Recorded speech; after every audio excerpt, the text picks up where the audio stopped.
In terms of running cars and bids to shift into this, what was the most surprising thing about running a business and taking that from YouTube to like an actual company? Running a business is hard. It turns out it's quite hard. There's like customers and employees, and it's not easy to do.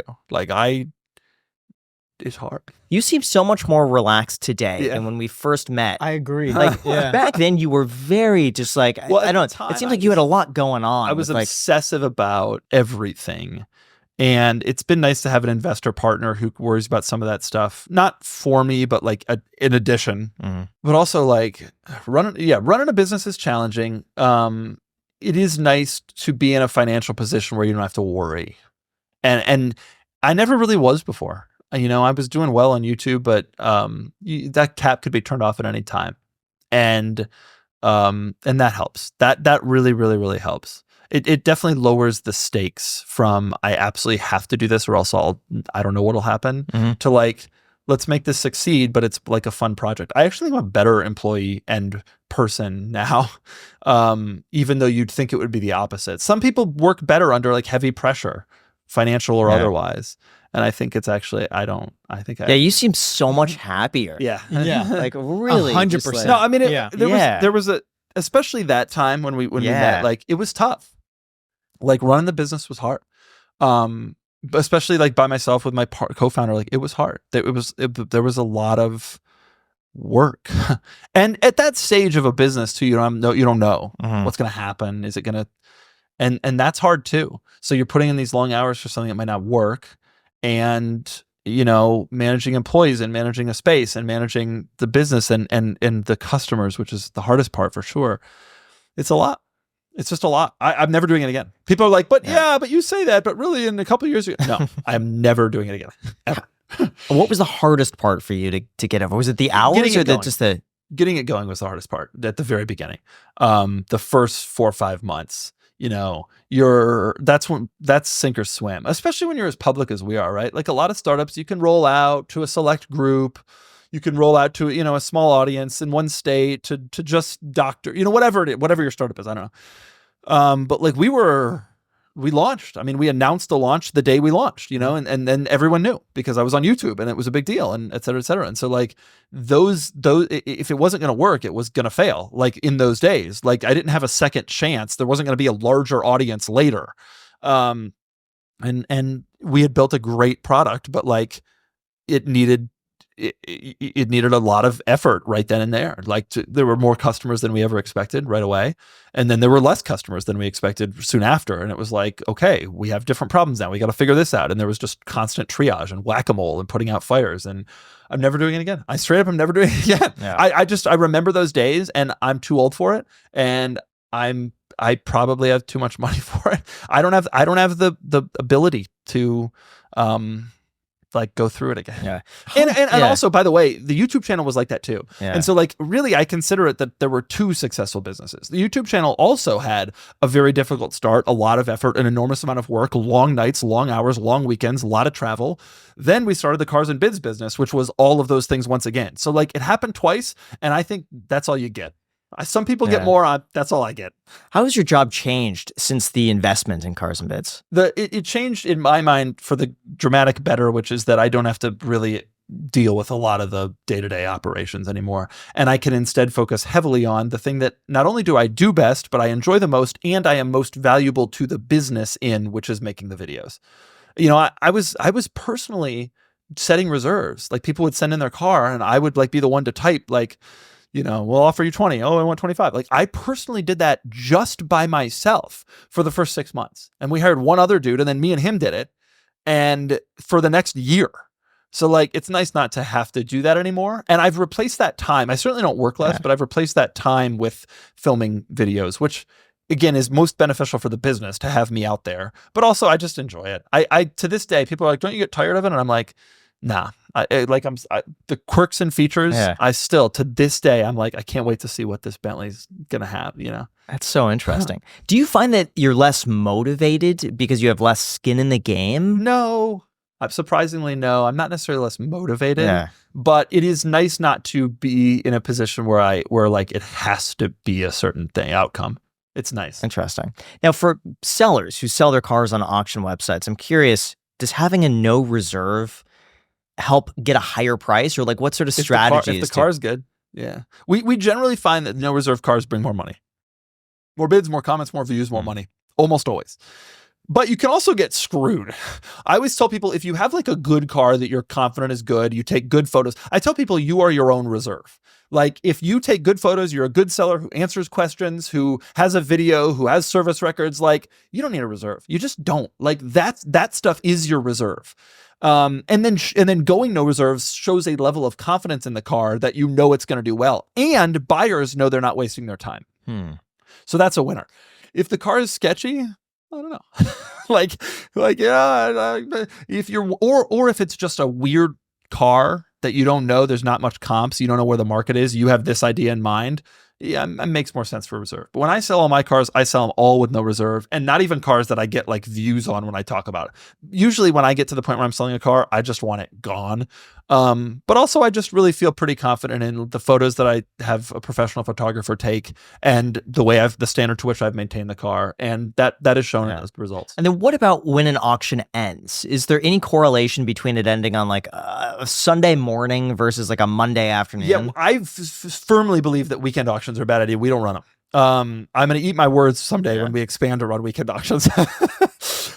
We're going to have to edit all this out. We don't run weekend auctions. Other than that, we have not found a correlation. Some sellers are convinced. I only want my cars on Monday. Yeah. And it's funny because you'll hear guys be like, I won't sell on a Friday. And so we will accommodate that, and we'll schedule them not on Fridays. But like you have another seller who's equally as smart in his mind. He's like, I only want Fridays. It's like, all right, well, we'll accommodate that too. But just so you know, you guys should talk.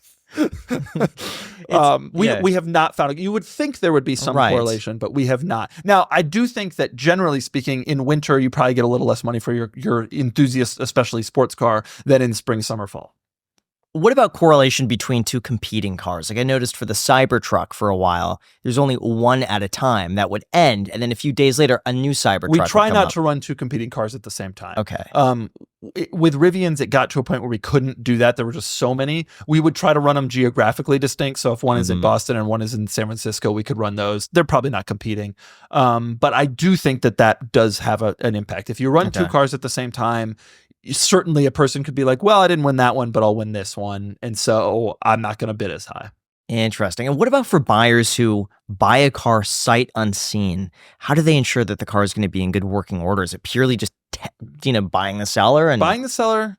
This is one of the reasons we require so much stuff. And sellers get really frustrated with us because it's like, I got to put in 150 pictures and 3 videos, and I got to submit all the documentation and the title and all that. But it makes the process better for everybody, not just buyers, but sellers too. Like when you don't do that, and I got a buddy who just bought a Bentley on a competing platform that just was grossly misrepresented. And when you don't do that, the result is that you end up with an upset buyer who's then going after the seller. The seller is in that situation trying to resolve that. The auction business has to step in. It's a tough thing. You want to try to you want to try to ask for as much stuff as possible to allow buyers to do as much diligence. Yeah. That doesn't mean they will. And in a lot of cases, we've had buyers be like, "Are this dent's on here?" And it's like, the dent is in every picture. But they complain. And it's like, well, okay, then that's that's a more difficult problem to solve. Yeah. How many cars do you deny selling? A lot. But you'd be surprised. People submit Nissan Rogues and stuff. We probably deny more than half the cars that get submitted. Really? But a lot of it's just open trash, like traffic car, like Honda Civics that have automatic 12-year-old Honda Civic with 200,000 miles. I don't know how they found us. Like, what are you doing here?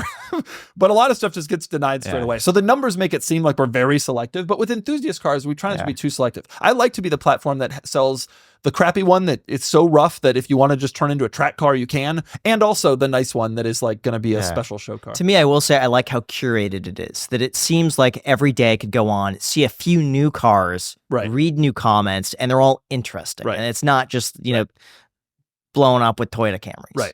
Right. So I like that. It tries to be a platform for when I scroll, on the especially on the desktop, that's like 3 across or 4 across. I try to make sure, like, in every one of those 3 across, like, which one of those 3 would I get? Like, there's always something interesting in every row and every column. How much work goes into like organizing the cars, of like having certain makes and models next to each other? Like, is there any? Very little of that, but scheduling is complicated. Okay. Sellers have their own preferences. Like I said, some sellers have essentials, like I'm going out of town XYZ day. It has to end before that. Or I'm not going out of town until XYZ day. Like it can't start until after I get back. Some and then there's, you don't want 2 cars to run at the same time. And so you have to be cognizant of that. And so there's 2 identical cars. And so there's actually a lot that goes into the scheduling, but we don't think about it like, let's put a BMW next to a Mercedes, or let's not put 2 BMWs together. That generally doesn't have that. We do try to balance no reserve and reserve cars. We try to have like no reserve, no reserve to try to break things up a little. So if there's so much demand that you turn down half of the vehicles, why not expand the business from cars and bids to something else where it's like, commuter cars or normal everyday cars that just sell at an auction? Did we talk about this stuff? I mean, that's an interesting question. You like that it's curated. I mean, I think a lot of people do. I think a lot of enthusiasts like that. However, there's a bigger market out there. Do you do that?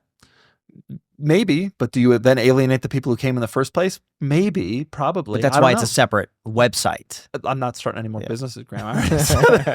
Maybe you could. Is a regular consumer willing to buy a car that way? An enthusiast will bid in an auction for a car they know they're not going to find another one of. Is a regular person? Maybe. I don't know. These are things we discuss for sure. I mean, there's possibilities there. I've always wondered, since the UI seems so great and the dashboard's great, if you could just license and sell all of that coding and backend as a template to other people that are trying to sell other things like watches, or have some sort of bidding wars on anything. I wonder about that too.